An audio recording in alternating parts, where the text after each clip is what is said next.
Alors vous allez comprendre, notre constitution a un courant communautariste. Le courant communautariste, c'est le semblant de dire l'unité africaine. Attention, l'unité africaine qu'avait prôné Mobutu, Nyerere, Kaunda, Kadhafi, se diffère de l'unité africaine d'aujourd'hui. Aujourd'hui, quand on dit unité africaine, ça voudra dire Congo, vous êtes trop grand, donnez vos terres au Rwanda qui n'a pas beaucoup de terres. On oublie une chose, parce que chaque fois, le Rwanda dit, nous avons des terres au Congo. Mais si nous prenons tous les bulletins administratifs, lisez tous les bulletins administratifs, on disait Congo, Rwanda, Urundi. Autrement dit, le Rwanda était la terre congolaise, le Burundi était la terre congolaise. Avec les communautaristes qui ont écrit cette constitution, les Bob Kabamba, les professeurs Mampouya, il y avait Bochab là-dedans. Mais suivez Bochab par après.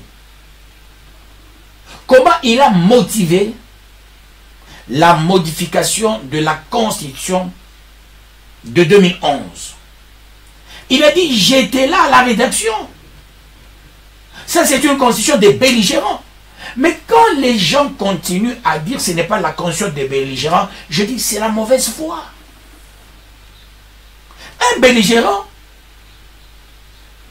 mais c'est celui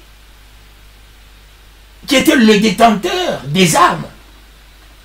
Quand il négociait cette constitution, Bemba avait son armée à Kinshasa. Rouberois avait son armée. Il n'y avait pas encore une armée républicaine à Sun City. Ils se sont dit, avant d'avoir une constitution avec des souverainistes, les gens qui protègent la terre, il est impératif qu'on ait une armée républicaine. Personne n'aura son armée. On écrivait cette constitution, Bemba avait son armée. Lui, en tant que vice-président, pourrait s'y retrouver à la CPI. Son armée est l'armée congolaise, en plein Kinshasa. Lui, vice-président, il avait son armée à Kinshasa. Quand on a pondu cette constitution, il avait son armée à Kinshasa. Quand il a battu campagne à son temps, comme candidat président de la République, il avait son armée à Kinshasa. Robert, il avait aussi son armée. C'est de ce qu'on appelle la belligérance. Et chaque fois, on fait allusion à l'accord de Sun City dans le préambule. C'est l'accord avec qui? Les gens qui avaient des milices. Voilà pourquoi on les appelle les belligérants. Ces gens n'avaient pas encore déposé les armes officiellement. Moi, j'ai toujours dit qu'il y a une injustice criante. Quand il y a des rebelles à l'Est, on fait de ces rebelles des ministres, on fait de ces rebelles des grands messieurs. Mais quand il y a les rebelles ici chez nous, non, eux, il faut les arrêter, eux, il faut les tuer. Les cas de Maïmaï de chez nous, les cas de Bakatakatanga de chez nous, on ne les a jamais récompensés. Mais les rebelles de l'Est, on les a récompensés. Ils sont aujourd'hui dans l'hémicycle. Alors, c'est la mauvaise politique. Il fallait en finir avec la rébellion au Congo avant d'avoir une constitution. On a fait cette constitution dans la précipitation par les gens qui étaient les communautaristes. Les communautaristes, dans leur tête, ils ont la capacité et la possibilité de céder une partie de la terre. Si l'État exerce sa souveraineté sur la terre, après vous dites on peut céder la souveraineté partielle.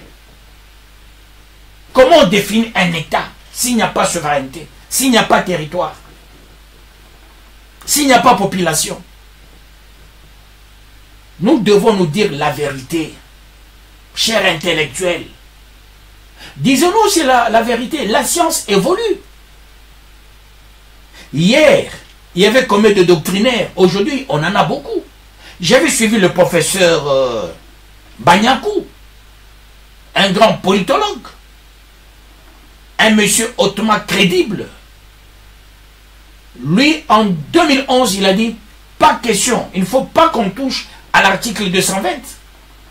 Il avait démissionné à la Cour constitutionnelle. Mais quand je l'ai suivi, il a dit,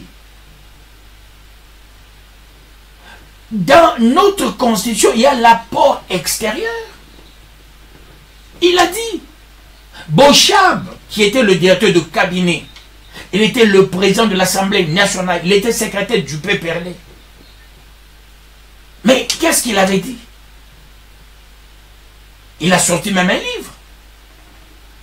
Il a traité cette conscience des belligérants. Kabila lui-même, il a traité cette conscience des belligérants.